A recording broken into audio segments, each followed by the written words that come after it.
Good morning, everybody. Woo! Just by a show of hands, how many people in here are alive? Some of you weren't sure? That would be a problem. It is a good thing to be alive, and it's amazing how much we just take that for granted. I love talking about life. We all have our different stories, and it's amazing because we hear about the word of our testimony being so important. We don't realize how much that can stir someone's heart, someone's soul. It can help birth that ministry that she was talking about. My wife and I actually started our ministry, the Radiance Foundation, a few years ago. Let's see, my wife was a teacher for 13 years. I was a creative director working in the ad agency world for the same amount of time, and we wanted to tackle the easiest subjects possible: abortion, racism, fatherlessness, poverty, all the easy stuff. And so we started back in 2009. This is actually our 10-year birthday or 10-year anniversary of the Radiance Foundation. But we started it back when, if you remember, 2009, when the economy was booming. Does anybody remember that? Yeah, because it wasn't booming back in 2009. People thought we were crazy. How are you going to leave your full-time job and start a nonprofit, something you know nothing about? And so we started this full-time job because it's amazing. When God calls you to do something, He's going to equip and enable you to do it. Amen? And people might think you're crazy. And quite honestly, I don't know, if you're a Christian, you have to be a little crazy anyway. Because we don't do things the way that the world does things. We don't see things the way that the world sees things. And so we started the Radiance Foundation to do three things: to illuminate, educate, and motivate. To illuminate the simple truth that every human life has purpose. To educate people about a myriad of social issues all in the context of God-given purpose. And then that last part, motivate. How many of you are good at self-motivation by a show of hands here? It's kind of depressing. Wow. Maybe you're better at motivating other people. But see, what good is this knowledge? What good is truth? What good is our faith if we don't put it into action? And so we started this. I am officially the Chief Creative Officer of the Radiance Foundation. That's me at the age of 2. Come on, there you go. I know what happened. Anyway, how many of you parents out there have strong-willed children? Well, if they're here, don't raise your hand. But how many have strong-willed children? And sometimes you try to figure out, what am I going to do with this child? What am I going to do with this stuff? Because you feel like sometimes, right, that's going to kill you. Well, I was that strong-willed child for my parents. And I just want to speak a word of encouragement to parents out there right now.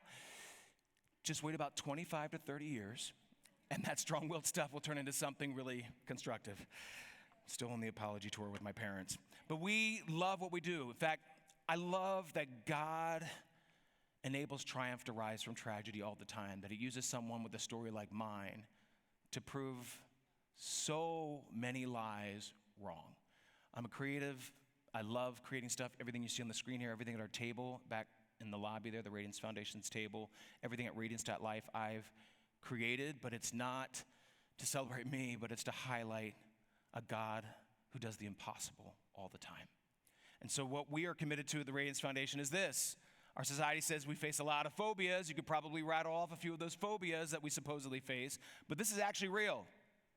Factophobia. It's infected our schools, our mainstream media. It's infected our churches, unwilling to talk about the facts, the truth.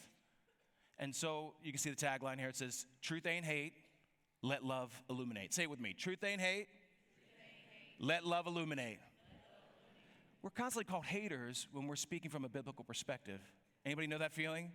People just try to shut you down, call you a hater, and they think they end the conversation. Nope.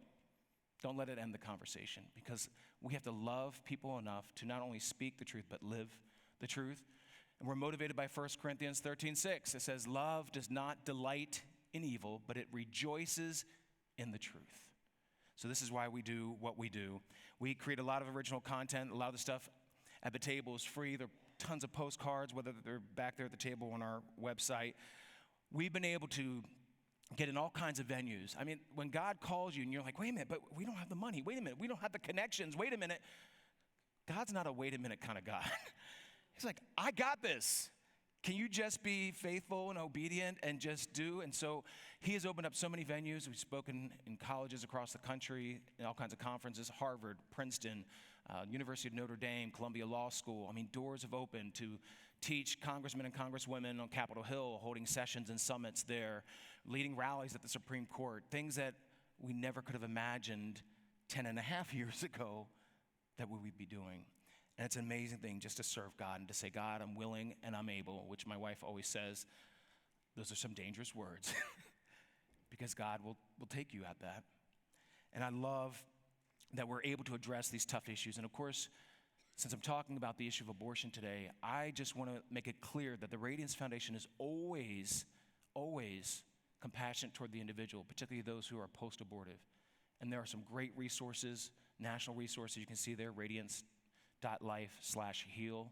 There are also pregnancy centers in this area. I know there's Pregnancy Center East, Pregnancy Center West. They offer post-abortive counseling. God's a God of wholeness and healing. He's not one who wants you to live in regret and shame. That's not of God. And so we just want to put that out there. We are always relentless about exposing an industry, but always loving toward the individual. Because we believe this. It's our Twitter handle, and just like the countercultural mom over there, we are also, we've been kicked off of Twitter. We're shadow banned right now. It's ridiculous. Social media has an issue. Free speech and truth are not their thing. But this is our Twitter handle, but it's actually our worldview. More importantly, it's our worldview. We believe that whether you're planned or unplanned, whether you're able or differently abled, whether you're red, yellow, black, brown, or white, every human life has purpose. Amen? Yes. Say it loud. This is what we believe in. In fact, I'm going to just kind of break down the word life. So there'll be 4 main points that if you don't remember anything else I say, get these 4 points. And so we're going to break down life into an acronym. And the first one is love one another. And this comes from 1 John 4:7-8. Dear friends, let us love one another, for love comes from God. Everyone who loves has been born of God and knows God. Whoever does not love does not know God, because God is love. Now, we hear from the culture a lot of different definitions of love. In fact, love is love. No. God is love. The only definition. And so when I think of loving one another, I can't help but think of my family and 2 parents who had no idea what they were getting into, having 13 kids. Just think about that for a moment, 13 teenagers. They had no idea what they're getting into, but they knew that they were called to love in an imperfect world, but in a journey where they realize that God, the God of the impossible, loves us so perfectly. Life is never picture perfect. Human beings come in all different shapes, sizes, colors, and abilities. No matter how much we plan, no matter how much we think we're prepared, the unplanned happens all the time. It's how we respond to the unexpected that shows our true humanity.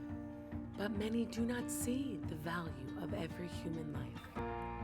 Too many are willing to discard those who don't fit the picture of perfection. Abortion destroys the chance to love and to be loved. We never know what will fill the frames of our lives, or how empty those frames can be when we allow exceptions. Every life is a gift.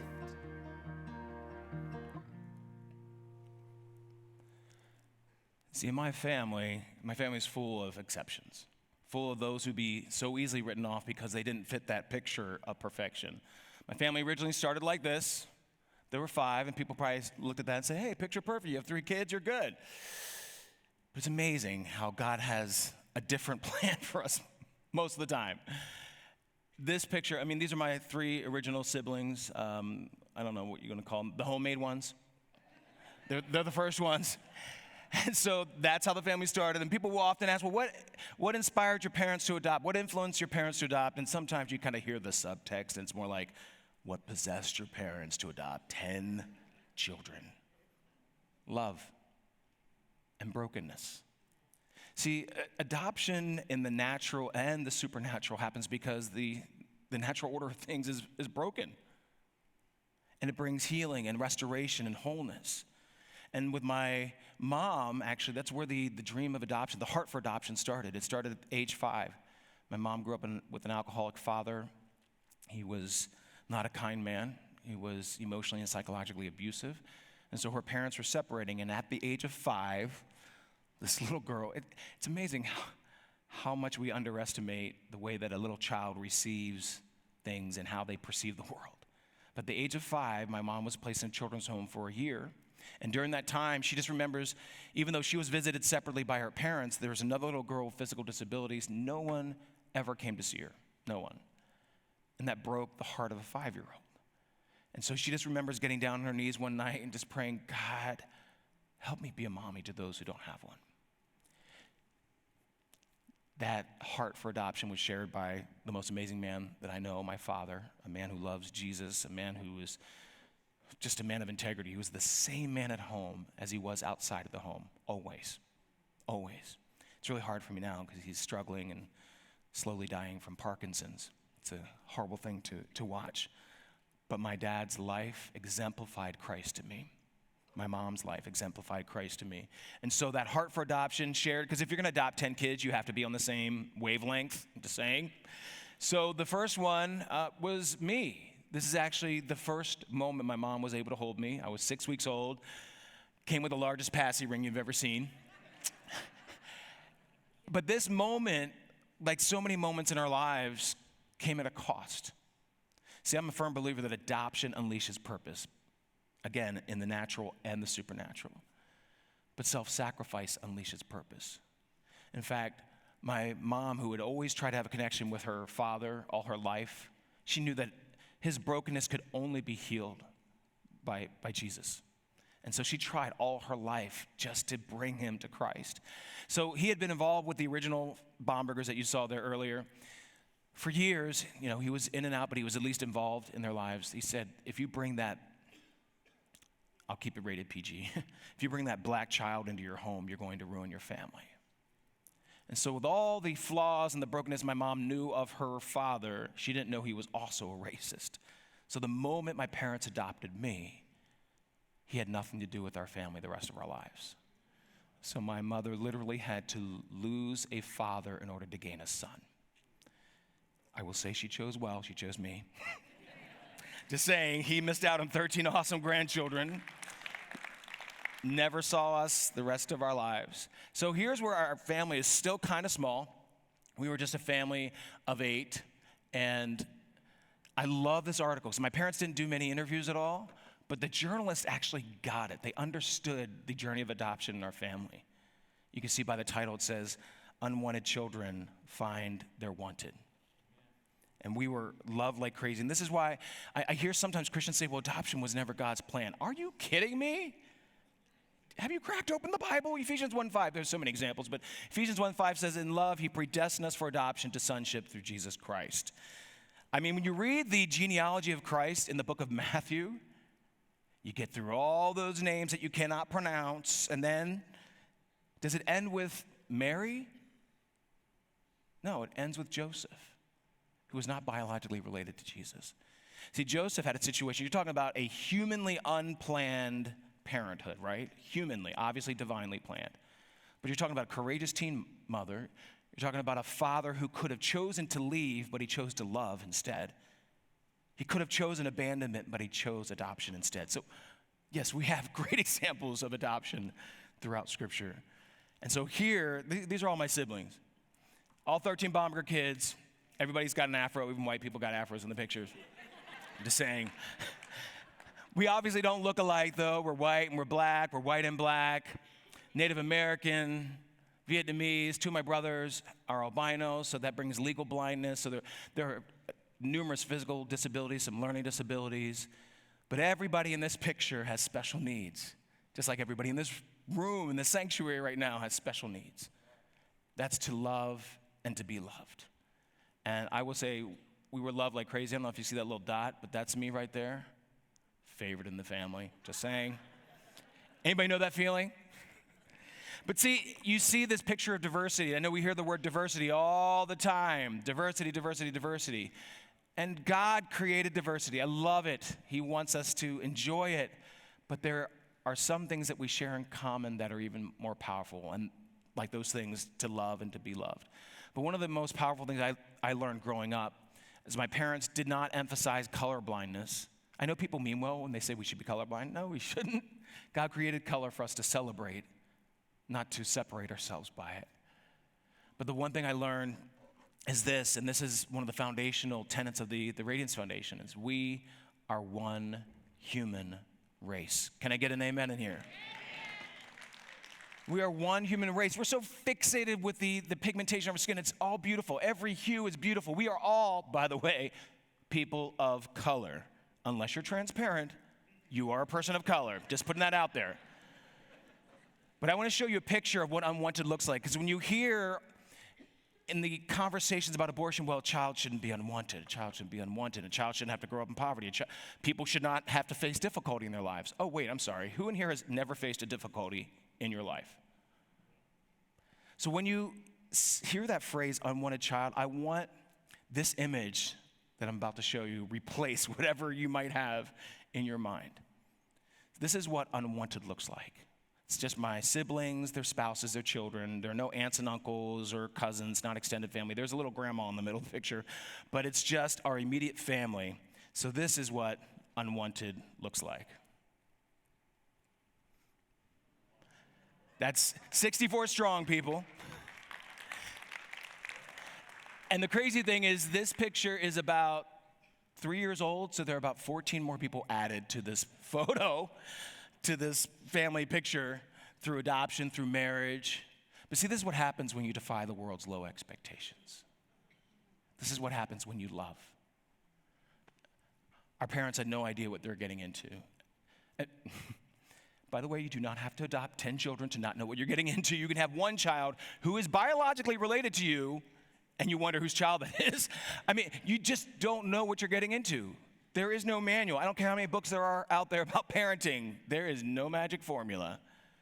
It's a lot of prayer. Can I get an amen from parents out there? Yes. But see, this picture is possible, I should say, because of courageous birth moms. This picture wouldn't even exist without 10 courageous birth moms. I've never met my birth mom. Years ago, I sought her out just to thank her. I wrote a song called Meant to Be, and I just wanted to send a copy of the song to her, that's all. I've never met her. There was no response, so at this point, I figure I do so many events a year that maybe one of these events she'll show up. I don't know how many of you ever ugly cried in your life, but it would be a moment of ugly crying for me. I want to thank her. So as a creative over the years, in addition to the song Meant to Be and other efforts, I've tried to express gratitude. To me, words seem insufficient. What do you even say to someone who went through 9 months of a traumatic pregnancy? So as a creative, I try to figure out, well, I want to show the things that I've been able to become in my life by the grace of God, and only by the grace of God, all because of her singular decision. We often don't think about the power of one decision, what we do today, how it affects next week, how it affects next month, how it affects the next 10 years. My birth mom's singular decision will have reverberations for generations. And so this is the tribute that I created. I wrote the song, sang the song to this, just to thank her. And then maybe through social media, maybe she will see this somehow. If I don't ever get to see her face to face, this is kind of the conversation that I would have with her.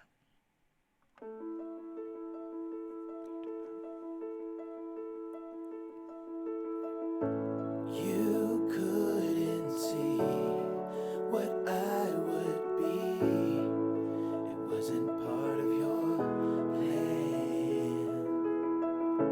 Stronger than your circumstance, you gave my life a chance. Touching the future before it began. You're the reason I am here. I know deep down in my soul, my life has purpose. I know deep down in my soul, my life has purpose.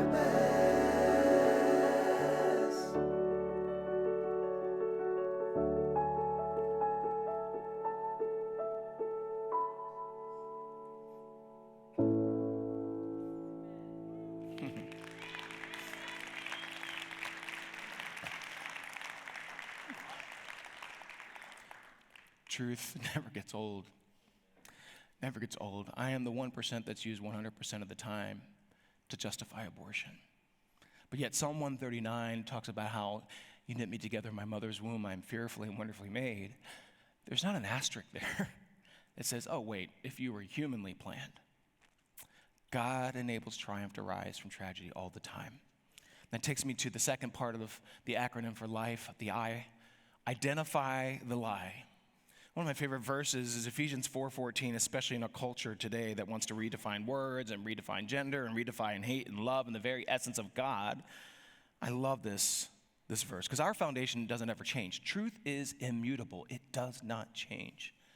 Ephesians 4:14 says this, then we will no longer be immature like children. We won't be tossed and blown about by every wind of new teaching. We will not be influenced when people try to trick us with lies so clever they sound like the truth.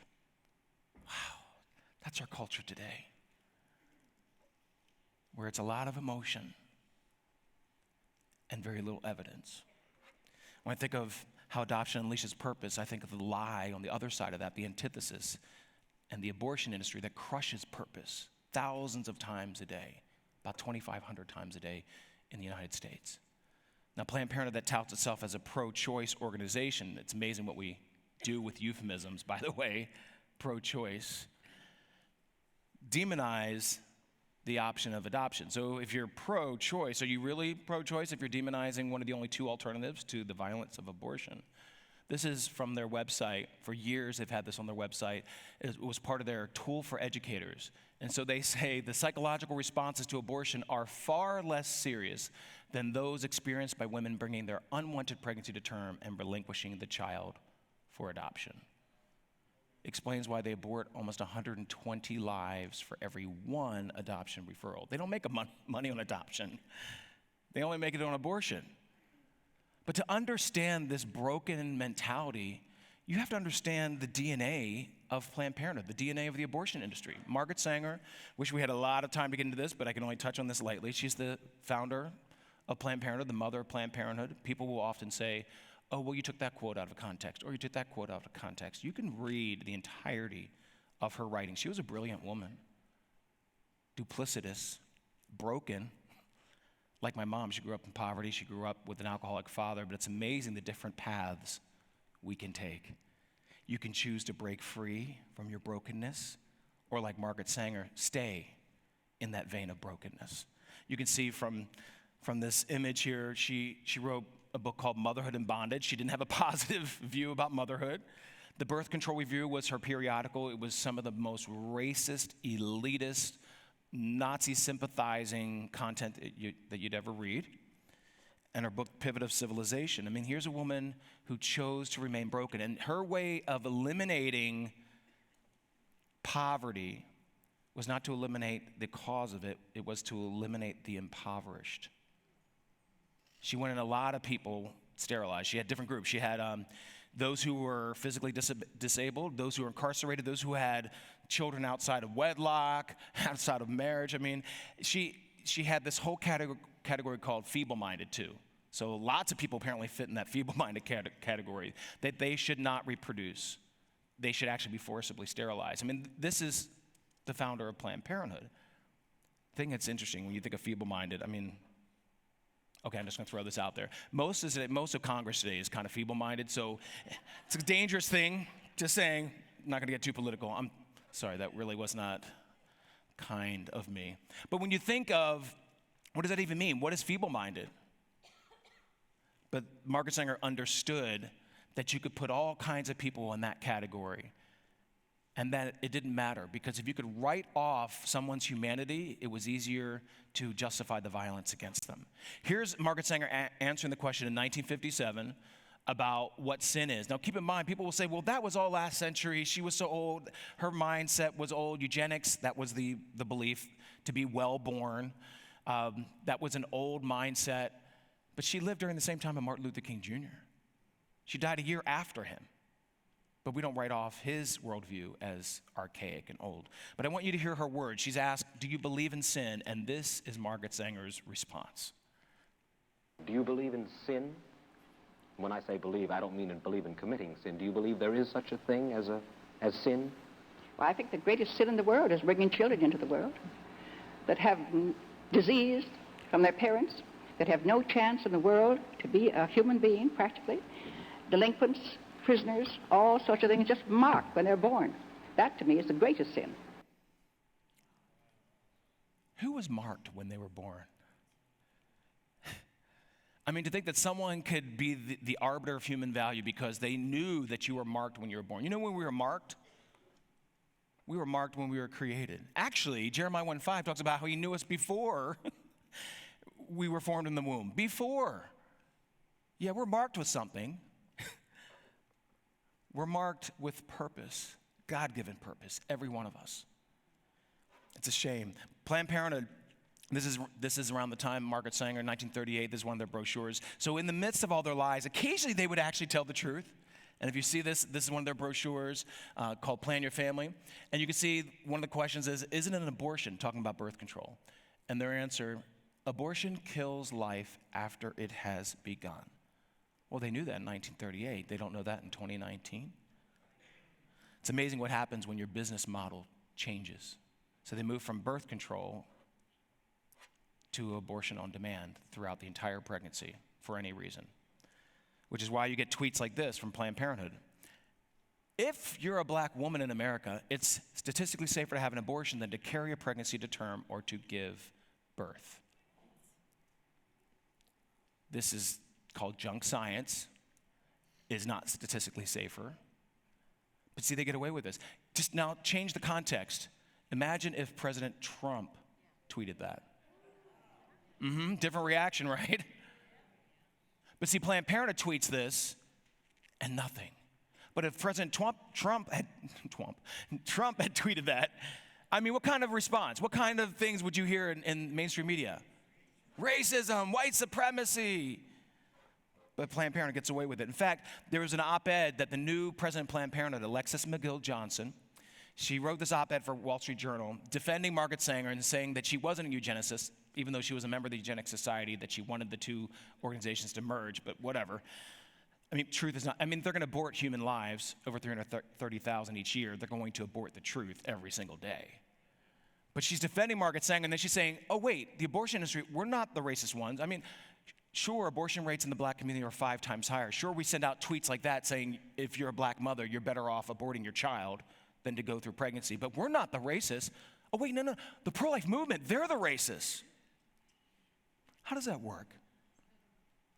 The ones who are trying to save human lives, regardless of hue of skin, are the racists, but the ones who are disproportionately killing black lives are not?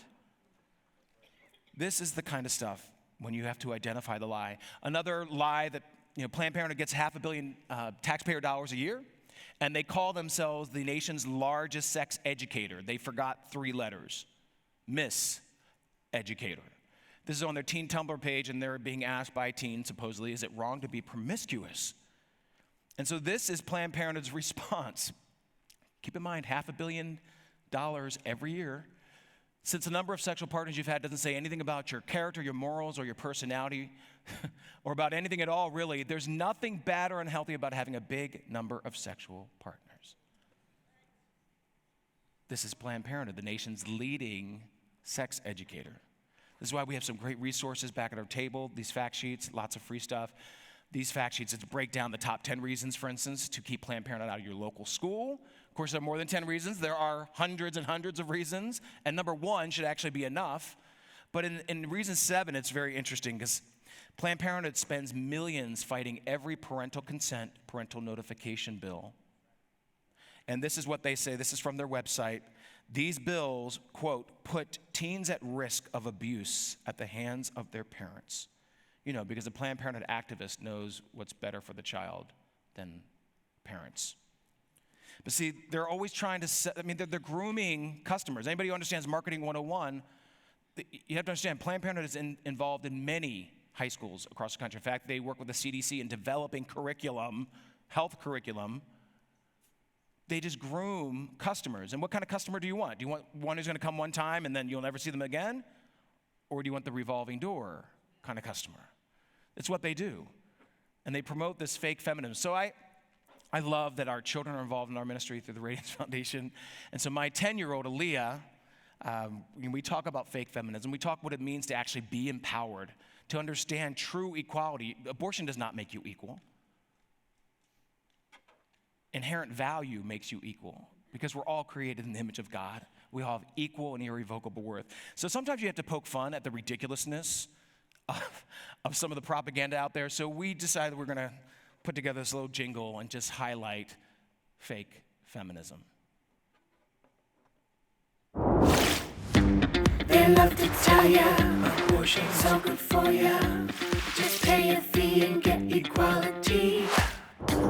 Their fraud's extensive, their lies defenseless. Planned Parenthood's been counting for a century.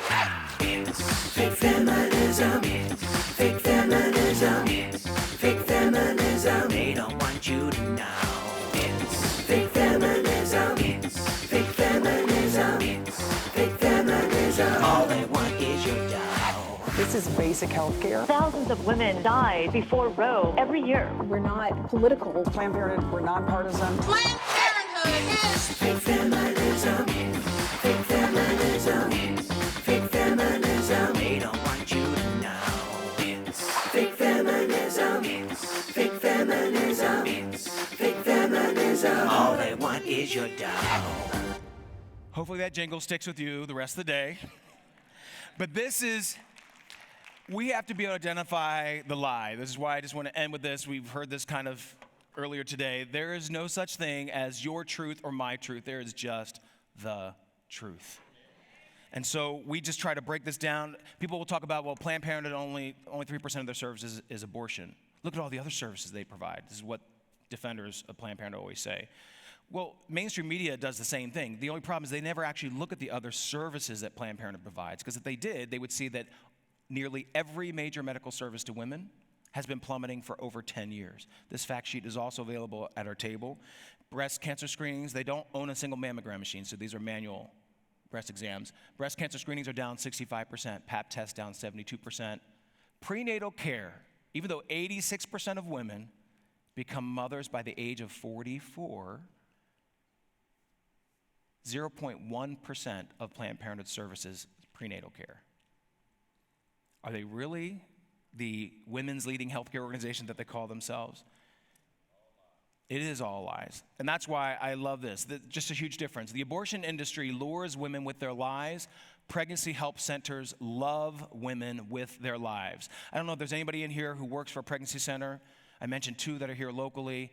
I really encourage you. There are ways you can look at pregnancycenters.org to find the one that's in your area. There are 2,700 of them. They take care of mother, baby, born and unborn, and they do mentoring programs for fathers. All their services are free, and they make not a single cent on the people who come through their doors, and they value every life that comes through their doors. Here's another thing people don't realize that you will never see inside of a Planned Parenthood or any other abortion facility. It's a baby boutique. Sometimes they call them a mama baby boutique. Free maternity wear, free baby clothes, furniture, diapers, formula, the list goes on and on. Hundreds of thousands of items that pregnancy centers give out for free as they do their parenting classes. So usually it's called an Earn While You Learn program. See, there's a difference. For an abortion facility, the woman is a transaction. In pregnancy center, they look at the woman and the mother and the father as people worthy of transformation, that loving them enough to see them through their journey. And it doesn't end when the child is born. In fact, many of these pregnancy centers work with them for 2 years after the child is born. We have to be able to identify the lie, and we have to be able to fight the lie. And that's the third one. Ephesians 6:10-11. I love this. People forget that we're in a battle. Finally, be strong in the Lord and his mighty power. Put on the full armor of God. Why do you need armor if it's not a battle? So that you can take your stand against the devil's schemes. We are in a battle.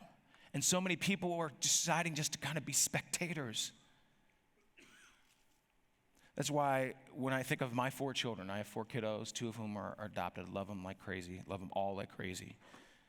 Unplanned means nothing to me. I mean, 3 of our 4 were unplanned. What does that mean? And most parents out there, you understand that you could plan all you want. Things don't quite happen that way. Am I right? All the time. That's why I want to give you a great resource, because see, the world is exposing our children at the youngest of ages to all kinds of things from a broken perspective. We have to teach them from a young age. We have to teach them, like my wife says, we have to teach them before the world reaches them. And one of the resources that we've just created, just came out this week, is called Pro-Life Kids. It's an adorably illustrated book that teaches about human dignity, about equality, human value, and to help encourage young children to be a voice for the unborn. Proverbs 31, 8 through 9, be a voice for the voiceless. See, children are naturally pro-life. That's the natural position.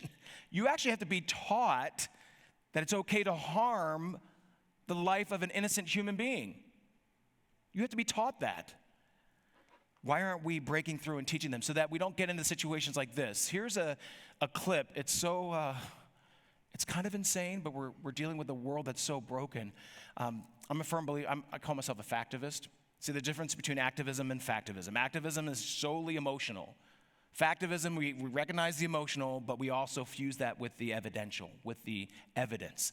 But here's a clip of what happens when you don't have that worldview pressed on your heart from a young age.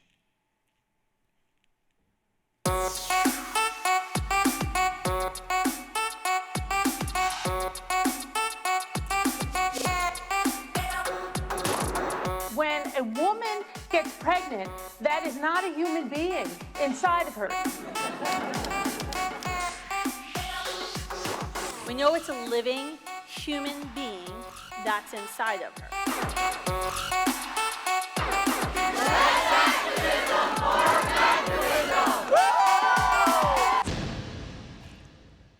I mean, I'm used to people arguing the personhood aspect. Well, that human being is not a person yet. Well, let's just get rid of that. Every human being is a person. Every person is a human being. What has happened throughout history when one group of people gets to say, you're not a person? Does it ever end well? Never.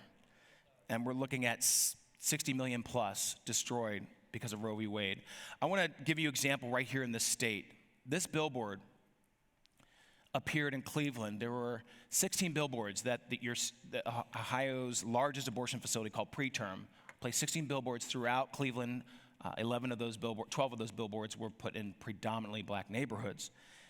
Abortion is necessary. Abortion is a family value. Abortion is sacred.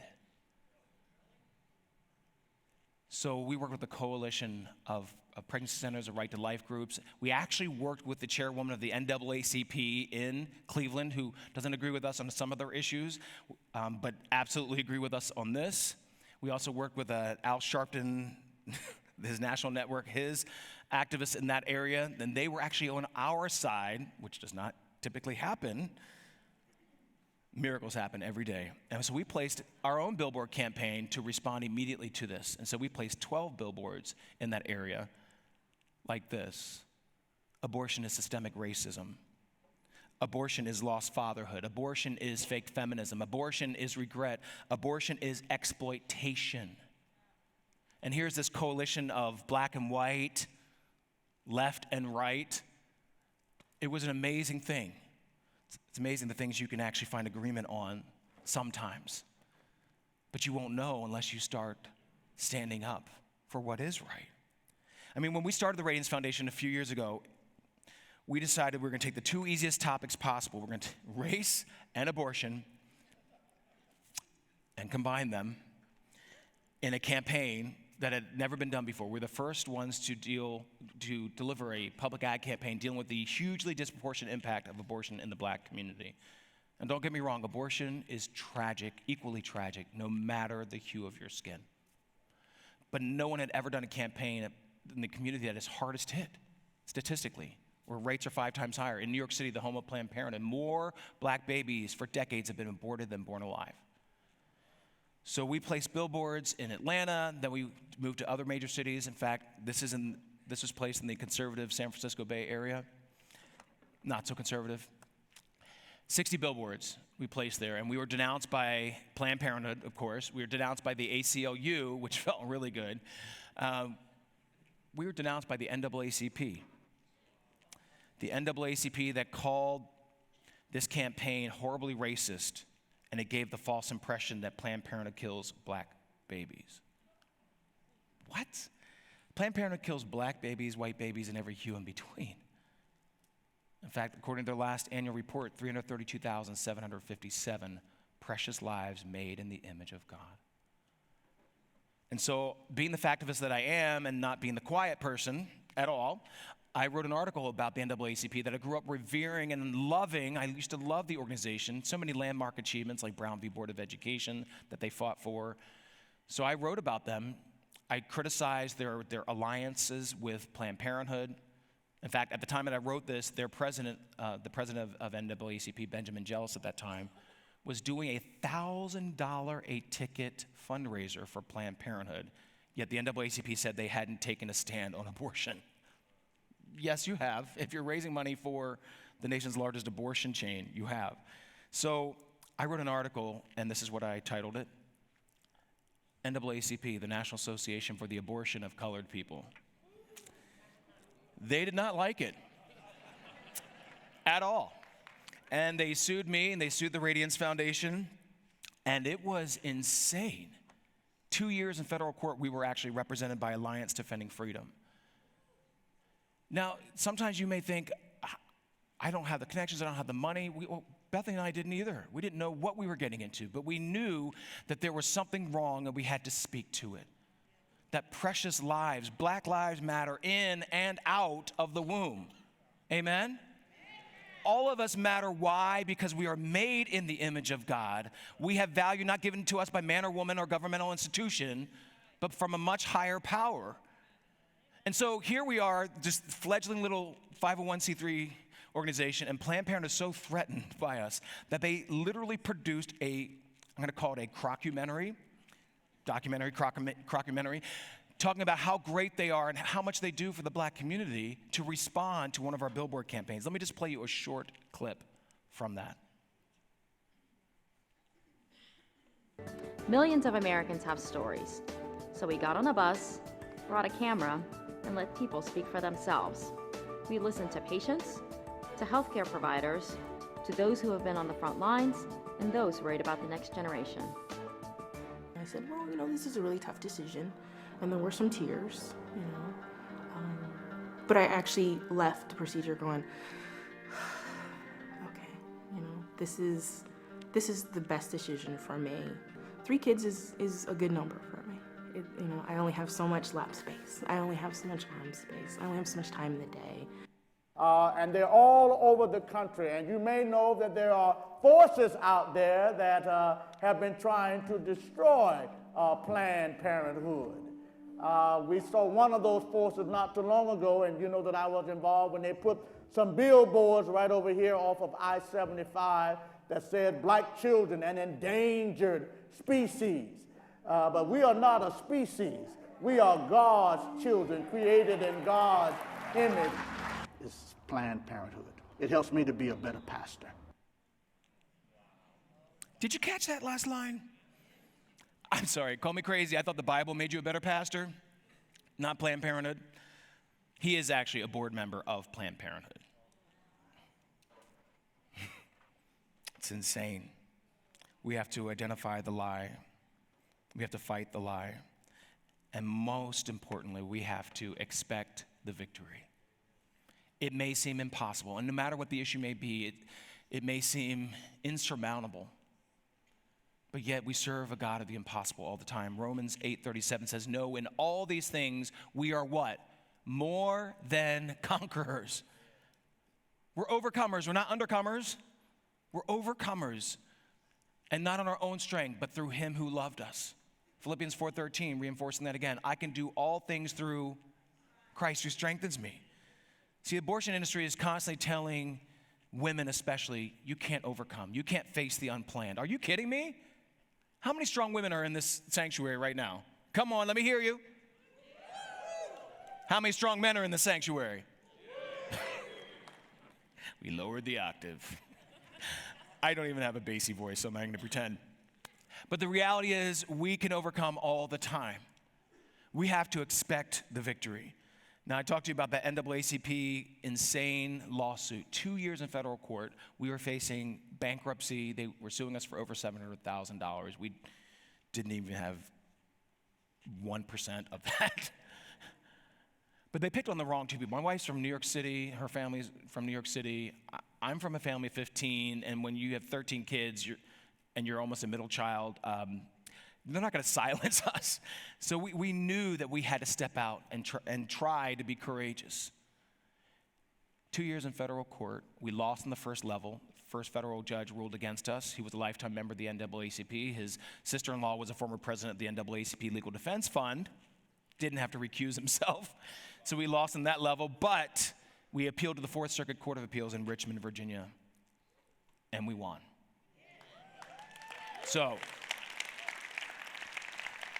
And it led me to actually write this book called Not Equal, Civil Rights Gone Wrong. So many great civil rights organizations who have veered so far off the path. And I'm inspired by someone whose hair that I want to have one day. Thank you, Freddie. Frederick Douglass, a former slave, an abolitionist, women's rights activist. I should call him a factivist. Someone who was written off simply because of the hue of his skin. But yet he helped to reshape the conscience of President Lincoln. At that time, when he was alive, the greatest orator of his time. If you haven't read his speeches, please just Google Frederick Douglass speeches. Phenomenal man who loved Jesus, and that just flows through all of his speeches. So powerful. But at that time, mainstream media was fake news too, and it refused to tell the truth about slavery. So what did he do? Well, I guess that's it. I can't do anything. Mainstream media is not telling the truth. Well, then go out and tell the truth.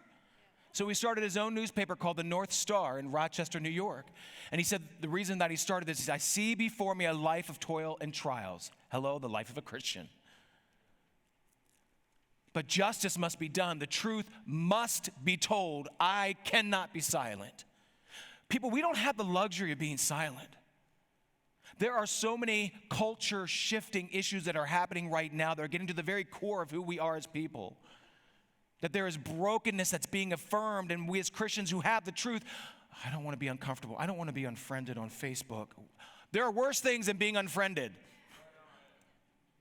We love people enough to speak the truth.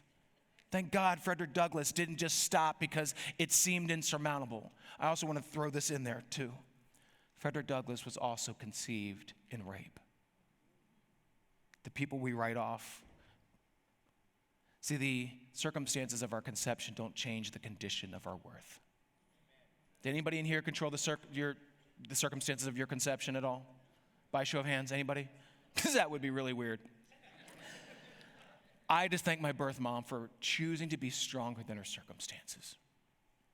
And I talk about the beautiful reverberations that can last for generations. These are the most beautiful reverberations in my life. They call us the bombs, the Bombergers, the bombs. But, man, she never could have known what God had in store. And so happily married to the love of my life, my wife Bethany, who's the co-founder and executive director of the Radiance Foundation.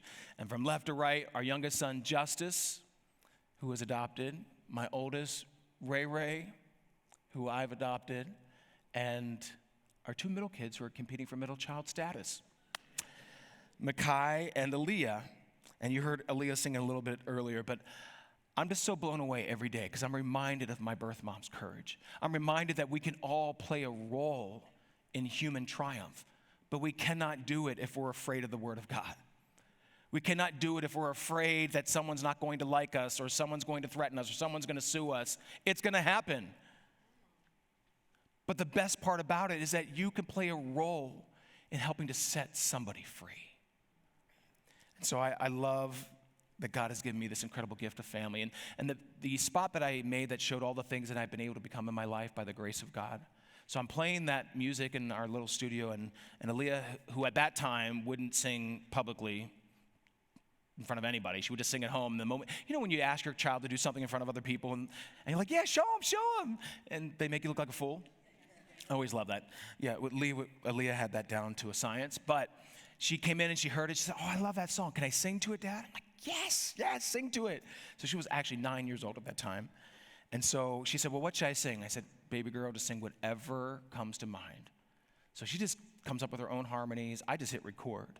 And so while she's singing, I'm not gonna lie, I'm a sappy dad, and so I'm just crying because I'm reminded that she's here because someone chose to be stronger than their circumstances. Life has purpose.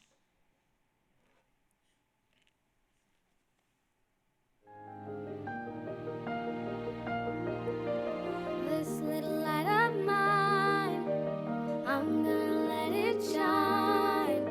This little light of mine, I'm gonna let it shine. Shine through me.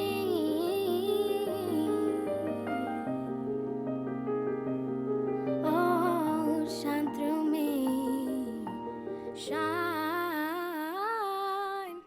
shine.